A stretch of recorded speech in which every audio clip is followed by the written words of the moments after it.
everyone, and welcome to What's Wrong with the Podcast. Today, we're delighted to be speaking with Joel Bergner, aka Joel Artista.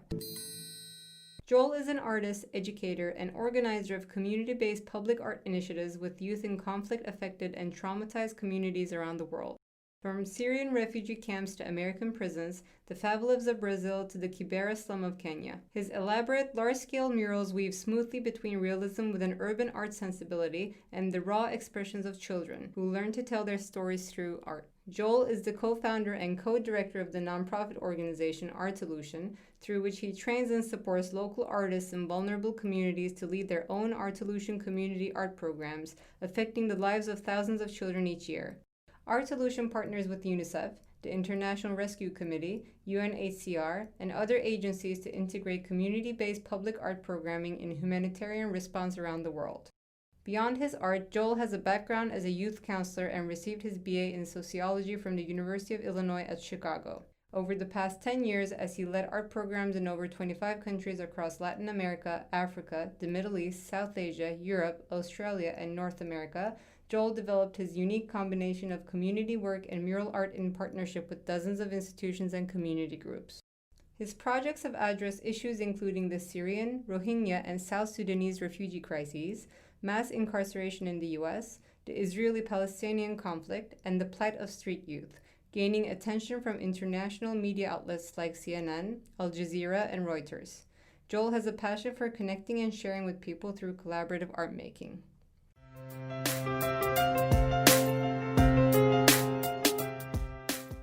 Joel, welcome. Thank you. Good to be on. Great to have you today. Please tell us about yourself and how Artolution came to life. So my background is that I was always super into arts. I loved creating, especially public art. I was very inspired by muralism, street art, graffiti, everything that was in public spaces really inspired me. But I also always had a really strong community focus. So I worked with the homeless, I worked with the mentally ill, I worked with, throughout my 20s, I really focused on youth who had been through trauma, and I worked as a counselor with them. So for me, I had these kind of two passions. One was public art and one was community work. And I started to really, think about how can I bring these two passions together? How can I use the arts, and especially art in public spaces, as a tool to collaborate with young people who have been through a lot of challenges, who are from vulnerable communities?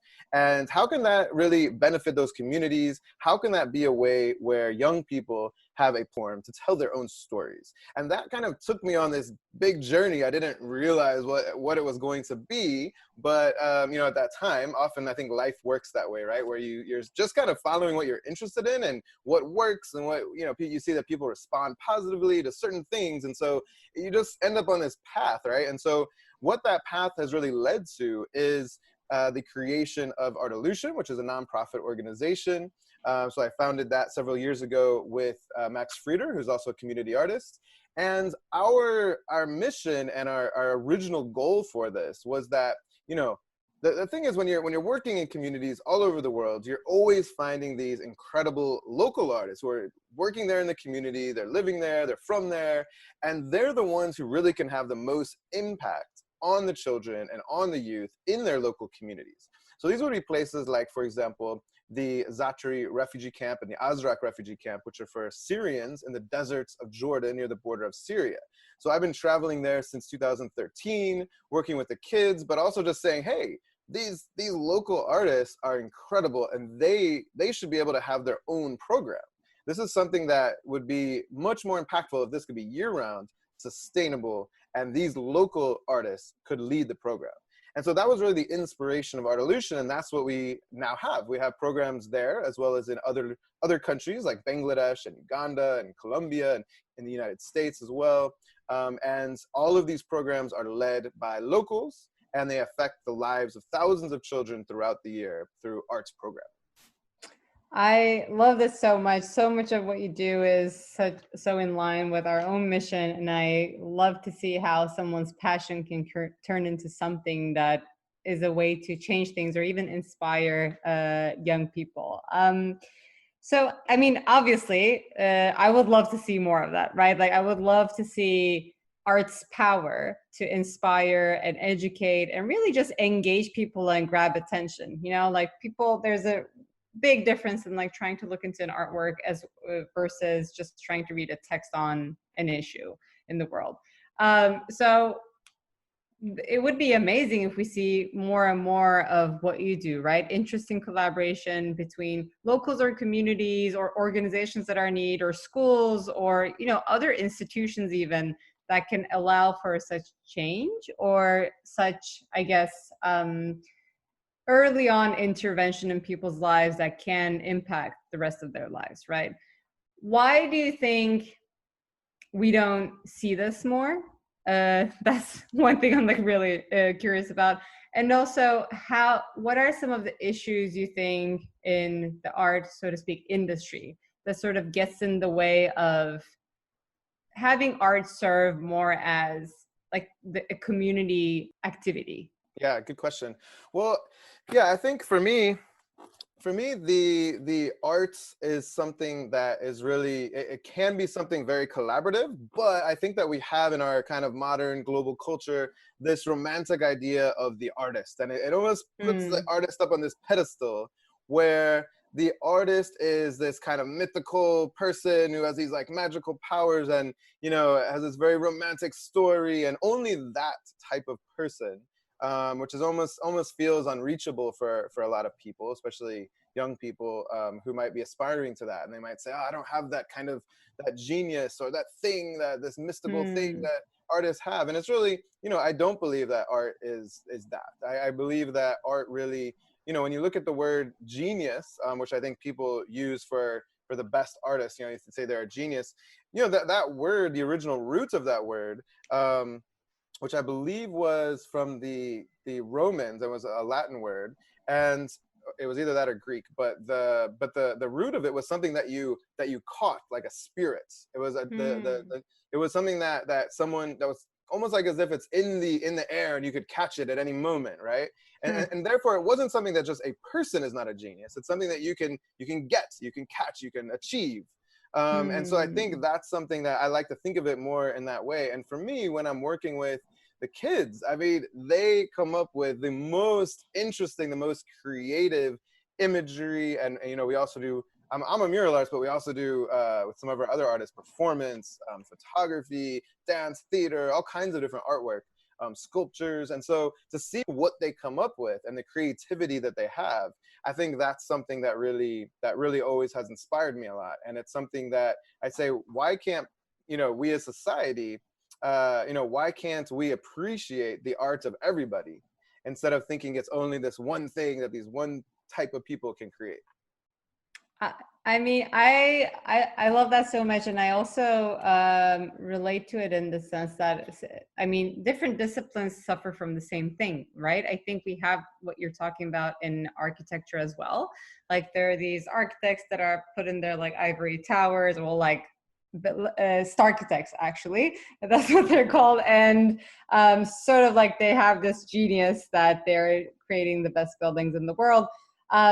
Whereas architecture also is such like one of the biggest and main stakeholders are the human and the people that live in those communities or neighborhoods. And like there's such a gap in this point of view. I mean, they can be very talented. I'm not dumbing down the professional. Same with like art, right? They can be very talented and creating these like beautiful things, but placing them somewhere else and disconnecting them from who they're servicing or who they're catering to, I think also creates this issue of making the industry or the field itself irrelevant or distanced, or, you know, find it pretentious or snobby, which the art world suffers from, right? Like, I think it's actually such an accessible medium of communicating things, and yet art is generally perceived as something, you know, very high level.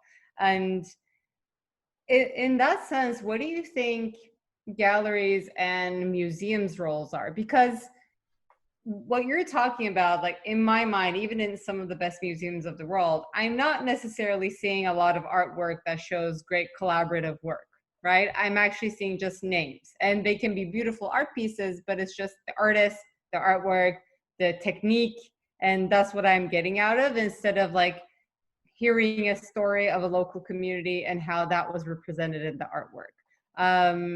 What do you think? What is your opinion about how sort of the physical and virtual platforms that exhibit the art is handling the way they're delivering the art, the pieces, and also how do you think their role could change or represent what real art is better? Well, I think there's always a place for artists, who are career artists to have their space like a gallery or a museum to show their work. And I love many of those artists myself, as I think everyone does. And I think Yeah. there is a place for that, right? But what needs to be, what I think there's often not a place for, which we need to open up that space, is especially in public spaces, especially in communities, to have that opportunity for everyone to come out and create something collaboratively. And I think the Mm-hmm. benefit of that is, number one, to have this platform where people can say, this is my message to the world. This is what I want to say. This is my vision for the future. These are the challenges that I'm going through, or I have gone through in my life. And these are the common traumas that all of us here in this community have gone through. And Mm. also, this really provides, I think one thing that people don't think about when they think of art is the connection and the bonds and the healthy relationships that are formed between people when they're in the act of collaborating and creating art together. And so, what is art for? Like, there's so many reasons that art is created, but I think that's not one that people often think about. But yet, that's the one that I've seen to be the strongest. And even in the research that's been done on our projects, one of the most common responses for what have you gotten out of this project? You painted this mural together, you created this performance together. What did you get out of it? And almost always people say, I made new friends. I found new people in my Mm. community that I didn't know before. And now these are people who inspire me. These are people who support me. These are people who I'm connecting with. And so I think that that's one thing that you can get out of this type of art, which is collaborative public art, that's not necessarily there with other art forms. Mm. But it's interesting because it's kind of like, how can, when we're like commonly accustomed to, galleries and museums when it comes to art, how can we almost like take this as like a third way of representation that combines sort of like school, right? Like programming, because you're talking about the social aspect and interactive aspect of it too, as well as the display of art. So if this, whatever we want to call it, like an outdoors gallery, educational space, whatever, like I'm totally making up right now, is, if that was sort of perceived to be, okay, this is a third way of not only like displaying but also creating art, right? Like, this is, if this was something that we were very accustomed to have in cities, or like if we know there's a big park somewhere, we know some part of it also encompasses the, so to speak, outdoors art space, that could definitely uh, sort of bring art down. I don't want to say art like down, but make it more accessible and inclusive of suddenly everyone, rather than having whatever the art world is within a box in a building somewhere else. Like, why don't we open that up a little bit more, what that looks like? Because museums also have programming, they also display, but how can that be adapted to sort of these, like, in these local interventions, and be sort of like a common thing, like museums or galleries that we're accustomed to? Yeah, and that's really one of our big objectives. That's our mission, is to scale this, and we've scaled it quite a bit. It began with just a couple artists, Yeah. a few years ago, and now we are reaching thousands of kids around the world. We have over 60 artists who are working with Artolution in different communities. And I think one thing, is also to think about what are the contexts in which art is powerful. And there's so many Mm. different ones that, for example, the humanitarian sphere. I don't think that That's something that a lot of people think of. But now, it is something that's being recognized. I mean, many of our partners who bring in our programs to these different refugee camps and really hard-hit communities around the world are the United Nations, UNICEF, the International Rescue Committee, UNHCR, which is the refugee agency of the United Nations. I mean, these are not people who are thinking to themselves, oh, let's just have some nice, fluffy art in the community. These are people who are saying, we want real impact in communities that are vulnerable, who have been displaced from conflict and war, and so we see the impacts of these art-based interventions, of these programs. We see how it changes the lives of not only the youth who are participants, but also the artists themselves. So all 10 of our artists in the Azraq refugee camp, for example, in Jordan, this is for a refugee camp for Syrians, and all of the artists are Syrians themselves, half men, half women. They live there in the refugee camp. They're from Syria, and they've gone through the same things that these children have. And so they can really be leaders and role models in their communities in a way that outsiders could never be. And it's so important for the kids to look up to them and say, wow, look what this artist is doing. We have someone like Samir, is one of our lead artists, and he came from Syria and decided to flee because he didn't want to be in the army. And when they call you, into the army and you don't want to go, that's something that you can be killed for. And he actually was shot 3 times as he attempted to flee. And he left with his wife and his 2 young children, and they went over the border into the desert of Jordan and ended up in this refugee camp. And he's just had his life on hold. He's been stuck in this environment, but he has this, I don't know how he has still, despite all the trauma he's been through, the passion and the joy and this playful nature of being able to work with the children and just really inspire them. And that's what he does. And so through Artolution, he's doing this, as well as the rest of the team, all year round, creating murals with the kids, playing games with them, activities, team building, all kinds of different activities that really bring a kind of joy and a connection to the community that is not there otherwise. And so I think this is something that the arts can really bring and can be recognized in a humanitarian context. What we call, we have a phrase for it, we call the second responders. Because in a humanitarian crisis, you have the first responders that everyone always thinks of. You come in, you set up shelter, food, medical care, that's what people need ASAP, right? But then what about the next week? What about the next month? What about the next year? They're often still there. I mean, these refugee camps for the Syrians have been there for many years now. And kids are literally being born and raised in these camps. And so when that happens, who are the second responders? Who's bringing in the creative activities, the education, schools? I mean, these are the things, mental health care, these are the things that are also vital for humanity. And so that's what we have to think about when we think about humanitarian crises. That is so true. And, it's so important for that term, second responders, like that, to be more like everyone to be more accustomed to, just because, I mean, no one, and if you bring that to a different context, like into different cities in the world, if you just told people you're going to have food, you're going to have this space to live in, and that's pretty much it. Well, that was maybe not even that. We also had many other things during a pandemic and a lockdown, but we also saw that actually disturbed so many people not having access to other things like a social life or just another exposure. And yet these people don't have anything for many, many years. And it's part of being a human. And you talked about the social aspect, like them gaining friends or creating relationships as they're collaborating. And from what I'm hearing, there's a big therapy component to it too, no? Which is probably why people who go through trauma, even though they've been through all of that, this still becomes a medium that they're passionate about. Have you seen that firsthand, how the art or any type of arts that you're working on had the therapeutic effect? Yes, definitely. I think the therapeutic the therapeutic effect is really one of the main impacts that we want to see with these projects.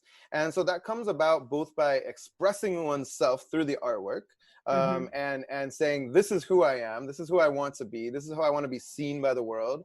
and also through those connections between people. So I'll give an example of in New York City, we did a project with a school called the Harvey Milk School, and this is for teenagers who are LGBTQ who have been bullied and really mistreated in their former schools. And so this is a place where they can go and be themselves, but they've really gone through a lot and they have a lot of trauma, and and through this mural project that we did, that Artolution did with them, this was really a way to provide this platform. And so one of the girls, whose name was Laverne, and she's a transgender youth, and she painted herself into the mural. And so we challenge many of our youth to paint themselves as they want to see themselves, right? And so she painted herself as a mermaid, a kind of turquoise mermaid with this beautiful purple hair. And, and so she, she said afterwards that this was something that was so important for her. She actually got up in front of the entire crowd at the final event, and she said, this is who I am. I'm a transgender youth, and I want to make sure that I'm seen through the art. This is a way that I'm able to be seen how I want to be seen, and not how society labels me, or not how other people have often said really negative, put negative labels on me. And I want to choose my path, and that's very therapeutic for a young person to have that opportunity. And it's also very powerful. It's a powerful experience to get up in front of people and say, this is my artwork, this is me, this is who I am. She was actually interviewed on CBS this morning because they came and did a story about that mural project. And so her voice through this mural, through this project was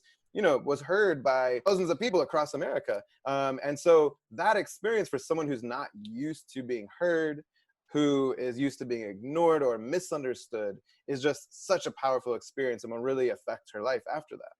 Yeah, and that empowerment, I mean, we see this both through arts and design, right? And it's similar to how maybe like people with disabilities, how there's a stigma around that. And also one of the reasons is that they are bound to have medical devices that are terribly designed and sort of puts them in a box. Even like what they're wearing, clothing is not accessible nor has any regulations to be accessible. So they're stuck with a certain style or wardrobe because those are the things that functionally work for them, but it's maybe not their style. So you sort of, by having the lack of these arts or design mediums, you're sort of stripping away their personality from them. And that combined with the stigma through the society, or just like not seeing themselves more like represented, whether that's on television or these like leader positions or artwork on the walls, that is that on its own has this troubling effect on mental health. And then you're like seeing these companies, for example, in the more like, I guess, medical space, trying to come up with way cooler design like prosthetics that sort of position almost like if you're wearing that you're like a superhero, right? So suddenly when we change the way we're like perceiving that, it has such an empowering feeling on the person, and it must be liberating, right? Because you can be yourself and you're no longer like restricted by anything. That's suddenly like a very interesting flip on how the entire perception around a person's selves could change when they see it sort of like blown up somewhere and people admire it. And suddenly the way you look at yourself is totally different. I actually have a quote. I kind of paraphrased, what Laverne had said just a minute ago, but I have an actual quote. Yeah. So Laverne said that when she looks at her painting of herself that she created, she said, "I see hope when I look at her because it's my future. Being trans, sometimes I feel like I'm not seen the way I want to be seen. And with art, you have all the control in the world to present yourself the way you want to." I think that's such a powerful, that's exactly, I mean, she said it better than I could ever say. Yeah. Having that control, as a young person, as someone who's going through a lot, I learned this as an adolescent myself because I was a teenage father. And I, at that time, which ended up being one of the best things that happened in my life, because I love my son and we have a great relationship up till now. But that feeling at that age, being 16 and your life seems to be spiraling out of control, you don't really know what to do, it feels chaotic. And to be able to, for me at that age, art was that thing that I could use to take that control. At least I have one thing in my life I can control, and it's this drawing right here that I'm working on. That's I can do anything with that, or this Yeah. painting, right? And I think that's something that all of us need, and especially people who don't have much control over their lives and things are not the way that they want it to be. They need to have at least something to control and to focus on and to sculpt in the way that they want to.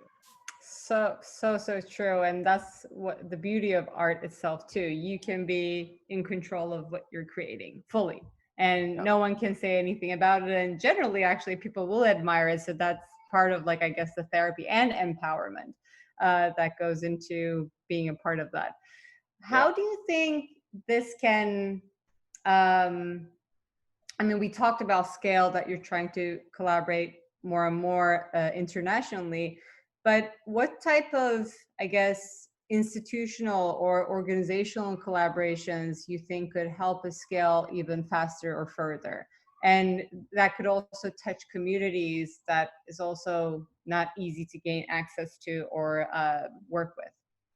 Well, I think institutional support across all different kinds of institutions, I think is very important. I've mentioned a lot of our humanitarian partners, which is, Mm-hmm. absolutely vital to our work. We work in humanitarian contexts. But there's so many others. There's the private sector, there's many, corporations. There's a law firm called Paul Hastings that gives us pro bono legal services, which is just huge. It actually was completely transformational for us to become a nonprofit in the first place, and all the things that came after it. And so that was big. We have a partnership with Chime for Change, which is a initiative of Gucci, which was founded by Salma Hayek and Beyonce. And Chime for Change focuses on initiatives for gender equity as well as displaced people, and we focus a lot on that. So with gender equity, for example, I'll give an example of our Rohingya refugee camps, which that's the largest refugee camp in the world in Bangladesh. And it's a very, very conservative society, and women in the community have never really had they stay at home, and they're expected to stay at home. And through the genocide that was committed against them, they got replaced in a new place in Bangladesh. And it's this massive, very desperate refugee camp. And through our programs, we make sure that half of our artist leaders are women. So they become leaders in their community. And many of them have said, this is the first time that I see myself as a leader. And it's the first time that others in the community see me as a leader. And this is not what I'm used to or we're used to, but it's something that's very empowering now, because it's something that's changed the dynamic. Right. And so I think there's things like that those kinds of institutional support focused on what we're trying to accomplish, including gender equity, and many other things. I think that's really, really crucial for this work to be successful. That's so true, because what you're bringing is almost like the vessel of achieving that. There are so many, and I guess like in the nonprofit space, there are so many nonprofit organizations working towards a similar cause, but the way you do it is different. And what you're doing is very much complementary to so many existing, maybe even bigger organizations out there. So I think to me, it's like a no-brainer to have that collaboration that works with any marginalized community, minorities that need art as part of like basic humanity, whether that's for therapy, whether that's for socializing, whether that's for empowerment. But it's kind of the way of achieving that or getting there. And even if you do that through education or programming, art still could be part of that. And the way you're also doing it is great, because you're bringing in various forms of artwork into it. And there's, I think, there's even further empowering like initiatives in the sense that you're not only just like maybe painting your future self, but maybe you're also gaining confidence by performing in front of others, or like speaking up in front of others. Maybe you've never done that before. So I think it's sort of like feeding so many different parts of your like own self-confidence and character. That's fascinating. Yeah, in New York, we did a big performance last year, which was it was an incredible experience because we had this group of young people, all of whom were from Central America and were seeking asylum in the United States because they had Mm, fled from just unimaginable conflict in their home communities. yeah. And so we worked with an organization called Kind, and we led this project. And there was a giant mural, but also all of the kids, they had created characters throughout the mural. And these were kind of fictionalized, fantastical, kind of superhero slash mythological characters that they created. And then they didn't only appear in the mural, but they also created costumes and masks Amazing. reflecting their characters. And then they made an entire performance about it was a fantasy performance that was very much based on the reality of their lives. And I just really love the combination of, on the one hand, fictional fantasy, and on the other hand, someone's real story, because sometimes it is not, some people don't want or are not ready to tell their own story in a really, completely non-fictional way. Right. But they want to address it through fantasy, through fiction. And I think that can be a very therapeutic thing to do. And so the kids came up with this whole play. So we worked with, my wife is CJ Thomas, and she's the head of performance programming for Artolution. And we worked with Rosemary Kessling, who's also a theater artist and is also on our board. And so the two of them led the performance elements, and the kids created their own story. They rehearsed it for weeks, and then they Amazing. performed it in front of the mural. And the whole entire community in the East Village came out, and it was just this incredible experience of them. They just couldn't believe it. When they were about to perform, they're like, "Oh my gosh, I'm so nervous. I don't know if we're gonna do it. I don't know if I'm gonna be able to do it right." And then they do it, and they do an amazing job. And then afterwards, they're just crying, they're hugging. It's just this emotional outpouring that they couldn't believe that they had accomplished this. And Right. that's the feel. And the entire communities there, clapping, and some people are even tearing up. I mean, it's this whole thing, and they're like, "Wow, we actually did that." And that's the feeling that we're going for. Yeah. And just to give an example of when I say fantasy meets nonfiction, I'll give an example of one of the characters. So this was a girl named Cristel, and she's from Honduras, and she created one of my favorite characters. It looked like a baby, and it had these like big like dragon wings and this little rattle, right? And she said, I was like, "Okay, tell me about your baby." She said, "Okay, so my baby is 1,000 years old, and she has dragon wings because she had these two parents who were very like demonic, like evil parents, and they didn't show her love, and they didn't show her care. And so she decided to go out in the world, and she got this magical baby rattle. And her magical baby rattle, she goes around and she throws hearts and love on Oh my everyone God. around her. And that's my character. And so when you hear that, it's just this amazing thing where, wow, how did she come up? She's 14. How did she come up with that? And you can see how, the creativity really enabled her to come out of herself and to create something that represented her, but also could have this message that she wanted for the world. That just, I mean, that's fascinating. I don't even know what to say. Like hearing that and seeing that impact on a larger scale. Like there's her story is embedded within that character, but she's able to like express that because she's just creating a character, right? And there's such a like even like considering the education system, so much of what we're seeing right now, like if I don't want to say like in performance, like art schools, but maybe like in other schools that also like embed theater or performance, like in my childhood, even like so many of the sort of the performance work is top down, right? Sort of like, this is the script, here's the characters we're playing, now act, which is also like, I think there's still a thing of like acting in front of others or performing it in front of others can still like boost self-confidence. That can still help in many ways, but being a stakeholder in the story, like curating that story and then playing it, like I can't even imagine how empowering that could be, especially if it also becomes a way of you letting out things that bother you and you turning it into a positive thing. That's so fascinating. So I guess one last question on that would be, how do you ensure that is sustainable so it repeats, right? I Right, think right, there's definitely like having these events, even if like, especially with children, they may hear one sentence and that can inspire them for life, you know, like it's so crucial, like their exposure at a young age is so crucial. But if this was on repeat, if you're being heard more, if you're given a platform more, if you're asked to co-create things together for not only once, but multiple times, or in your education system, or however that form looks like, I can only imagine the person that's going to grow out of that, you know? So how do you like envision Artolution sort of like making sure this is sustainable and it's ongoing for them, so and it's not a one-off? right.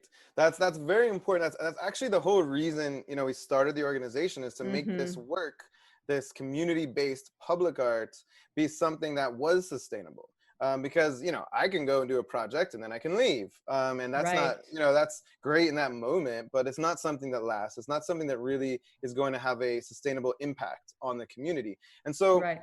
we have now, I'll give the example of in the Bidi refugee settlements in northern Uganda, and this is for people coming over from South Sudan, from the conflict that's been Mm. ongoing there for so long. And in this refugee settlement, we have a program that's now going all the time. And so the youth and the artists in the community, we support them through different partnerships, through being able to obviously the funding is a big part, the Yeah. infrastructure, everything that's needed to have a program running year round. And so now this is something that the community has all the time. They're creating murals, they're creating, we've been getting into now with COVID, we can't do as many community murals as we did because of social distancing, but we're Right. opening up other art forms. We're doing things that are virtual, we're doing things that are digital, we're doing things like stop motion animation, which we've introduced in the Bidi refugee settlement as a new expression that people can do without being in close contact with others, and teaching those skills. So all of our artists, and now many of the youth through the artists, have learned this method. And so they're creating out of clay, actually just natural clay that they just have in the earth. They're creating little Amazing. characters, and now they're making little movies using stop motion animation. They're making little movies to tell stories. And and so this is something that I think we want to ensure that these projects are happening year round. And that takes this kind of actually creativity of how can you pivot and how can you adapt, especially in the time of COVID, how can you adapt to new situations to ensure that these projects continue, and that the Yeah. artists and the young people are always able to enjoy this. And this is something that can go on in their lives. And one of our artists, who's actually a film artist, who's really taken to the stop motion, his name is Hakim, and he came over, as many of our artists did, from South Sudan. And he, in his village, soldiers attacked and his father was hung right in front of him. And he fled from his village. And his goal was to make it to Uganda. But before he did, he was actually kidnapped by one of the local militia groups. And they took him and his friend who was with him. The two of them were kidnapped. His friend was actually shot and killed by this group. And they took Hakim and they made him basically like slave labor for this group. And he had to go with them throughout all these different villages. He had to witness people being killed, massacres, just horrible trauma that he had to experience. And then he finally, after months of this, escaped in the night, and he fled, and he crossed the border into Uganda, and he made it to the Bidi refugee settlement. And that's where he is now. And he wants to use filmmaking and documentary making, and now through this he's getting into also animation. And these are the ways that he wants to tell the stories of his community, and also engage the kids, engage the community in telling their own story. And so he's one of our many artists in the Bidi refugee settlement, and he's one of the people I think of when I think about sustainability. Having Hakim and the others be able to continue this work in their community is what makes it sustainable. And I 1000% agree. I think, we see this in many industries, how hyper locality and being in tune with the local network is a key way for things to be sustainable and also adaptive, right? Like what you talked about in terms of like, I guess one silver lining of this pandemic was to try to make sure like we adapt and find mediums that are accessible despite of physical access, right? So like how can we incorporate different mediums into what we're doing to make sure this is sustainable and goes on.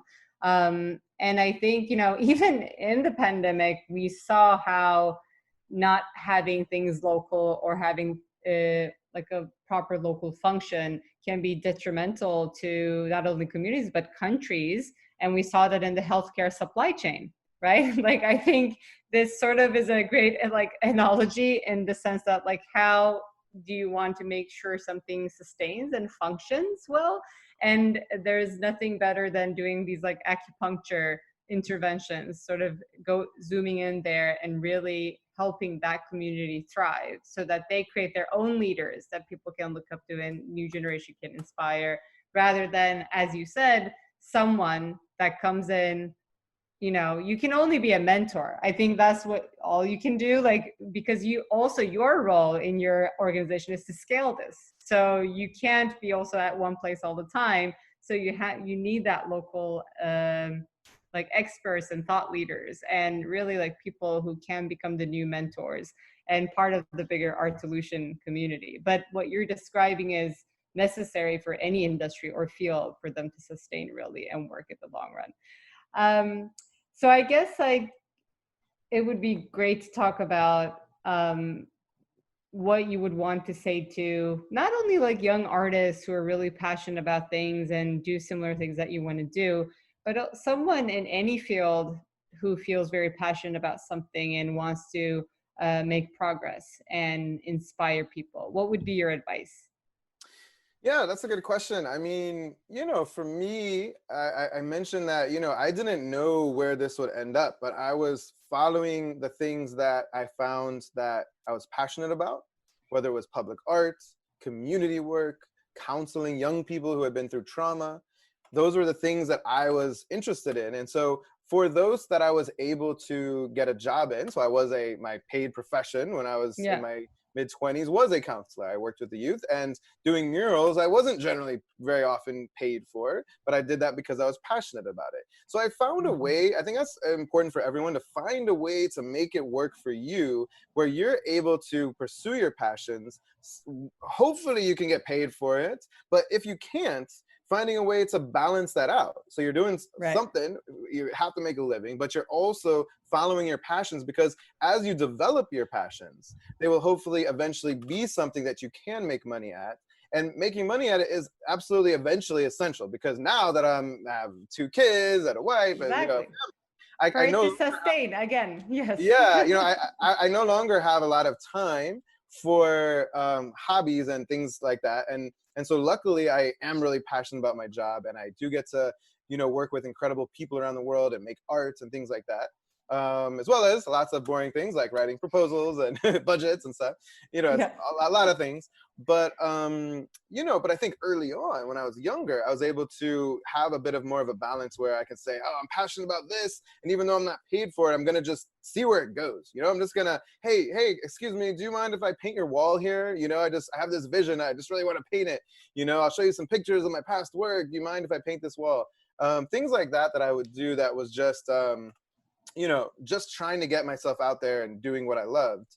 And so that's really my advice for people. You know, you're interested in something, make sure that you're doing it, that you're evolving, that you're connecting with others who are also interested in that same work or that same movement, and see where it leads. You never know really where you're going to end up or where it's going to lead. That's not often how life works, that you just make this plan and it just happens that way. But I look back on my life and I think it all makes sense from the future, looking back in the past. I'm like, oh, that's why that part was important when I was, you know, 18, or that's why that one thing was important when I was 22. It didn't seem like a big part of the big puzzle, but now I see that it was. And so, yeah. And so I think that's my main advice, is just try to follow your passions, your interests, and connect with others. And also, you do have to at some point focus. And so there's a time for exploration. But you know, if you're trying to do 10 things and you're Right. like 18, that's cool. But if you're, once you get a bit older and you're trying to do 10 things, it's going to be hard to do all of them well or have success at all of them. So at Right. that point, you know, we can't all be like Donald Glover. I don't know how people like that could just, amazing musician, amazing actor, amazing. Okay, there are people like that, but I don't understand people like that. I don't know how they exist. They're just amazing. But for the rest of us, you know, focusing on those few things that you really have found that you're good at, that you're passionate about, that other people respond like, you know, positively to you on that. I think that's what you follow. That's your path. I love that. First of all, you know, when people say do what you love, it sort of feels like, well, I mean, that's cool you say that, but it's easy to say that. But when you say like try to find the way to do what you love, I think that's a more real advice. So I really like that, and I like that, you know, focus follows on that too. But thank you so much, Joel. This was so fascinating. We love the work that you do, and we can only hope that you guys continue to scale and grow and, you know, make impact in more and more communities. Anything you would want to share about Artolution, what's coming up in the near future, or any other news? Well, I guess the last thing I'll say is that, you know, first of all, thank you so much for having me. And yeah, this year we are doing a lot of super interesting virtual projects as well as in-person ones. The in-person ones are socially distancing, but we're doing, you know, we have one coming up that's very interesting where we're going to have youth from Brazil, from India, from Mauritius, all teenage girls, all who have experienced life on the streets and homelessness, and they're all going to come together to create art together. They're going to create animation, they're going to create masks, they're going to have a variety of different types of artworks that they're going to create collaboratively virtually. And that's something that I think, as horrible as the pandemic has been, that's something I've been really excited to develop, is connecting these different youth and artists and communities all over the world in order to create art together, bond with each other, and learn about each other's lives. And so that's where we're at right now with Artolution in terms of what we call virtual bridges. That's our virtual programming that we're leading right now.